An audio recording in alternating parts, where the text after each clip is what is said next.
こんばんは、はっくんしゃーくんです。今回のテーマはこちら。1981年に創業した京都アニメーションは、京アニという愛称でも親しまれています。京アニクオリティと呼ばれるほどの丁寧かつ綺麗な作画で、国内外で人気があります。2019年7月18日午前10時半ごろ、京都アニメーション第一スタジオに、当時41歳の男、青葉真司容疑者が侵入。ガソリンを建物1階に撒いて放火しました。その結果、スタジオは全焼、社員36人が死亡、34人を殺害しようとした疑いが持たれています。青葉容疑者も犯行時に重傷を負い、事件直後に身柄を確保されました。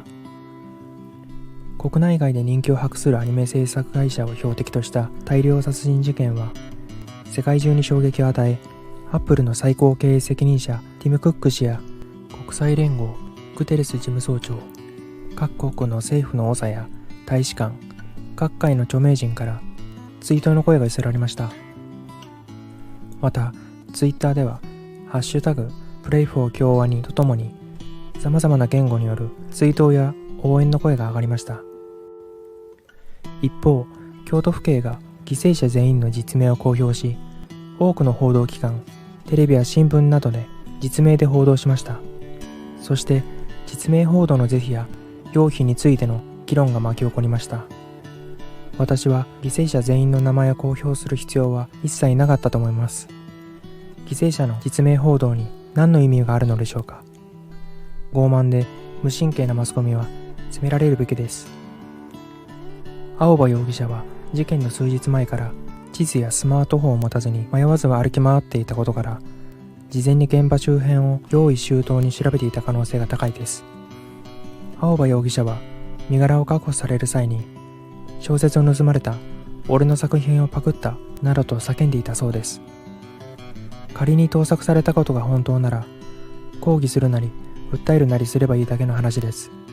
また、青葉容疑者は過去に精神障害で通院していたそうですが、精神鑑定で無罪になるようなことは絶対に許してはいけません。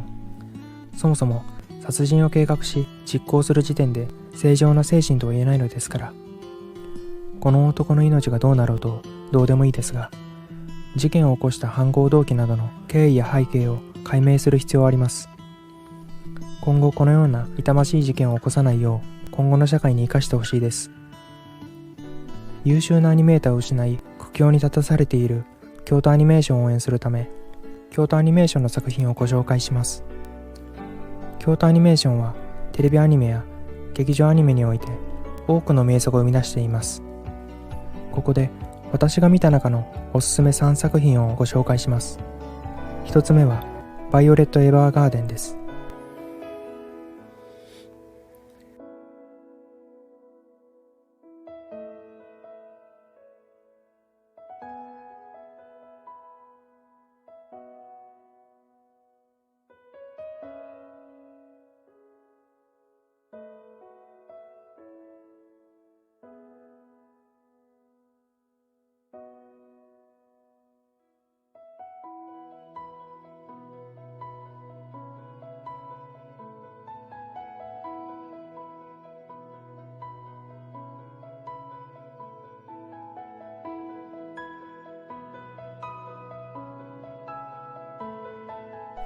バイオレット・エヴァーガーデンはアニメの最高傑作だと思います。京アニといえば作画の美しさが不調ですが、この作品はアニメ業界全体を見ても抜群に美しいです。特に水の描写はアニメでここまで描けるのかと鳥肌が立ちました。主人公バイオレットは仕事を通じて様々な人たちと出会い、人の思いや悲しさ、温かさが描かれていて、視聴者に人のぬくもりや素晴らしさを伝えてくれます。視聴者がバイオレットなどの登場人物に感情移入をし、ストーリーと作画の美しさに心を打たれる、涙なくして見ることができない名作です。2つ目はフルメタルパニック・モッフです。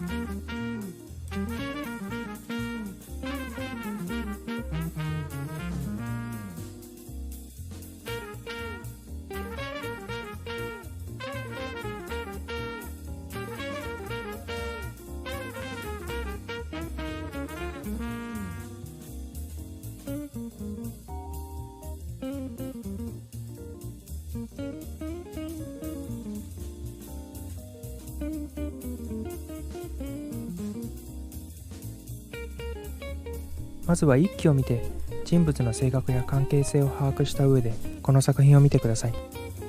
これはクスッと笑える作品でもありません。吹き出すか大声で笑える作品です。私が知るアニメのコメディ作品では一番面白いです。3つ目は響けユーフォニアムです。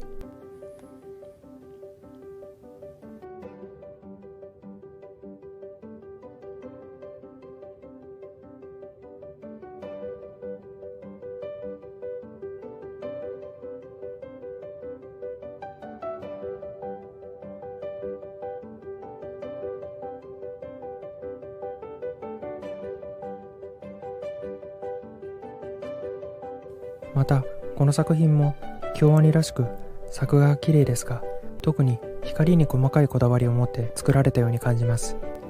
何かに本気で打ち込んできた方、複数人でより良いものを作ろうとした経験がある方なら心を締め付けられる思いをされると思います。自身の技術の向上、人と関わることの難しさや苦しさ、人と共に成し遂げる達成感と一体感を皆さんも体感してください。他にも私が見た中で面白かった作品は小林さんちのメイドラゴン、評価、天城ブリリアントパーク、教会の彼方です。京都アニメーションの映画を見に行き、ブルーレイ、DVD の映像作品やグッズなどを購入することで私たちが楽しみながら彼らを支援していきましょう。作品に命と素敵な世界観を吹き込んでいる京都アニメーションのアニメーターの皆様に感謝と激励の意をお伝えしたいです。亡くなられた京都アニメーション社員36名の方々にご冥福をお祈りいたします。